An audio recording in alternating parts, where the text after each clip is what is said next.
Okay, moving on now finally to corporate social and digital responsibility. So what is corporate social responsibility? This can be thought of as a set of actions which an organization is not obliged to undertake, but does so in any case for the well-being of stakeholders and the public. Okay, so let's talk about responsibilities in general. We have economic responsibilities within the organization, okay, primarily to shareholders and maximizing shareholder wealth. You have legal obligations. Okay, of course, you're going to have to comply with the laws that prevail in your country of operation. You have ethical responsibilities. Okay, and we've been talking about ethics and the CIMA Code of Ethics so far.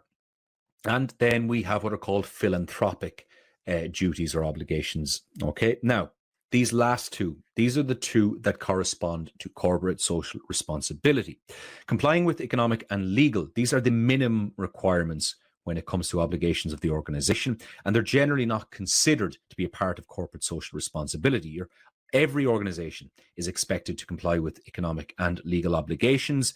It's the ethical and philanthropic then which takes you into the domain of corporate social responsibility, and particularly the last one there, philanthropic. Okay, so philanthropy then is basically the effort to go beyond the call of duty and try to improve the condition of people in society, in particular those who are considered to be vulnerable, those who are considered to be less well off. Now, there are a number of general CSR, corporate social responsibility strategies. We're going to look at each of these very briefly here.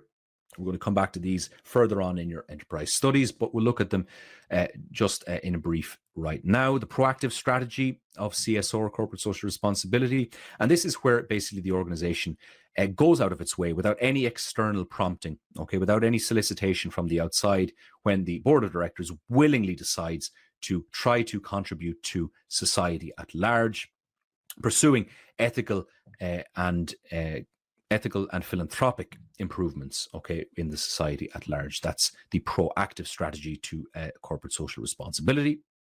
Then you have what's called the reactive strategy, and this is when you respond to external pressure in formulating your corporate social responsibility strategy. So the idea here is that until now, the organization has not really been doing anything beyond the minimum requirements of complying with their economic, legal, and minimal professional ethical obligations. And because of outside circumstances, perhaps pressure, for example, from the government or from culture at large, from the values that are prevailing in the culture, they respond accordingly with a reactive strategy in order to generate a CSR strategy which answers to those pressures.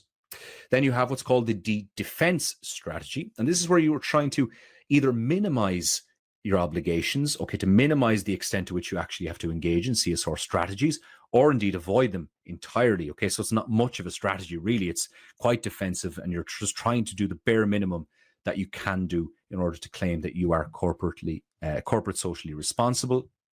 And then finally, you have the accommodation strategy. And this is where you're actually looking to preempt potential pressure. So you're actually thinking about the future of potential external pressures coming on the organization to develop some kind of CSR strategy. And so as a result, you decide to try to accommodate that eventual pressure by creating a CSR strategy for the organization. Okay, so you have willing contribution for the proactive approach, responding to existing real external pressure in the reactive strategy. You have the defense strategy where you're trying to minimize the amount of corporate social responsibilities that you have. And then finally, the accommodation strategy, which is preempting potential pressures coming in. Okay, thinking forward into the future about what's likely to arise in terms of, say, cultural expectations and values. Okay, so what are the benefits of following a corporate social responsibility strategy? There are a number of reasons why following a CSR strategy can be strategically beneficial for businesses. Customer expectations. Okay, so increasingly customers now are demanding that organizations demonstrate that they have some kind of corporate social responsibility strategy in place, that they're doing their best to contribute to overall value in society, okay, improve the lives of people beyond their immediate stakeholders. Brand name, of course, your brand can be enhanced by having a strong CSR strategy. Okay, if you're engaged in many philanthropic activities, that's likely to have very good impact on your reputation, on your brand recognition. Lower environmental costs. Okay, so corporate social responsibility often dovetails nicely with environmental considerations.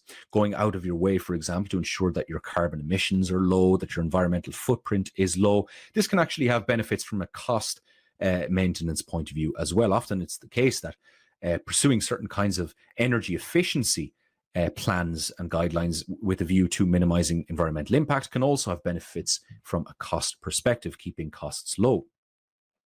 Trading opportunities. Okay, so for example, other companies with a CSR strategy will be more likely to want to deal with you if you can demonstrate as well that you have a strong CSR strategy. Access to staff, then again, similar to customers, staff expecting increasingly that companies have good CSR, that they have a strong corporate social responsibility strategy in place. And finally, investment and funding. Okay, so of course, investment and funding are going to be important consideration when it comes to CSR strategy, because of course investors increasingly as well want to be associated with companies that can be ethically defended, and corporate social responsibility is often a key part of that. So you'll have easier access, generally speaking, to investment and funding opportunities if you have a strong CSR strategy.